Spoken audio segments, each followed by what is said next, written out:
Let's you and me play mind recall. What springs to mind when you mention GLC? Slow, bureaucratic, political? All of the above, probably. But what about diverse? Not instant recall for sure, but in maybe one surprising case, this might just be true. Sime Darby's new management heads at its 3 pure play units were a pleasant surprise to me because they involved non-traditional names and backgrounds. At Sime Darby Plantations, the MD, Tan Sri Baki, will be supported by a Malaysian Indian male, Dato' Frankie Das, as Chief Advisor, and Runaka Ramachandran, a Malaysian Indian female, as CFO. Then over at Sime Darby Property, the MD, Dato' Sri Amrin, formerly of Media Prima, he's going to be supported by the Sime stalwart, Dato' Tong Po Kiao, who, as CFO, is a Chinese female. And then the leaner, meaner Sime Darby group will see Jeffrey Davidson accompanied by a Malaysian Chinese male, Dato' Lawrence Lee, as MD of Motors, an Australian male, Scott Cameron, as MD of Industrials, and then another Malaysian Chinese male, Tommy Lee, as MD of Sime Darby Logistics. But before anyone accuses me of playing up race and gender bias, let's not be hypocrites here. Malaysian GLCs have not exactly been paragons of virtue when it comes to top-level appointments in terms of gender, race, religious persuasion, or even, dare I say it, experience, historically speaking.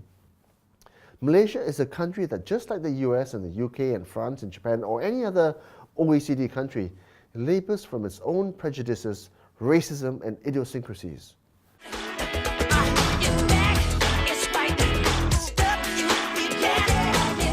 It's a pity we can't make like Michael Jackson and change our faces, but in truth, Malaysia is just like any other country whose government and corporate sector is dominated by one race and one gender.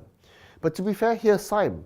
Sime is a bluer than blue GLC that is of major importance and significance to PNB, and they're making a fairly public statement of their diversity credentials. I say fairly because when you look at it, Sime's board in its current guise remains fairly establishment in its makeup, if you know what I mean. And then one gets the feeling, as Sime calls time on its failed mega merger, and they've got a fairly young technocrat like Tan Sri Wahid Omar and Dato' Abdul Rahman as chairman and chief executive respectively, the winds of change are very well blowing through the corridors of PNB's investments, which also include Maybank, UMW, Chemical Company, Setia, and MNRB. All these companies boast respected managers, fairly strong corporate performances, and fairly diverse leadership teams. But back to Sime Darby, because maybe it also chose this route following the corporate governance missteps it suffered in the past, like in 2010 when they lost about R1 billion in its energy division. And then they also got reputations hit when buying a 30% share in E&O in 2011. But that all being said, with the literally hundreds and maybe thousands of GLCs in Malaysia, I dare say not all will be embracing of such diversity, even though diversity itself is not a new concept in this country. I mean, in the past we've had people like Tun Tan Siew Sin, Tun H.S. Lee, Tun Sambandhan, having all been involved in nation building since pre-independence, and that's just to name a few from way back when. But you see, diversity is a journey, and even the nearly laughable 30% club remains a step in the right direction, as Sime Darby has proven. And that's because PNB, like Khazanah, has come to realize we in Malaysia can't help but internationalize, because diversity, inclusion, governance, these are all terms which international funds with trillions of dollars in AUMs are investing in, and anyone not dancing to this beat is simply ignored.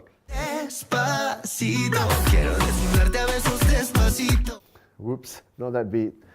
Anyway, as I was saying, the current trend is a bit like Sharia compliance, where failure to comply means exclusion from billions of dollars in oil funds.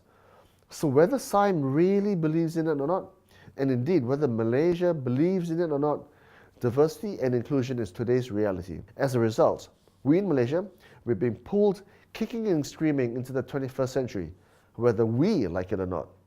Just saying.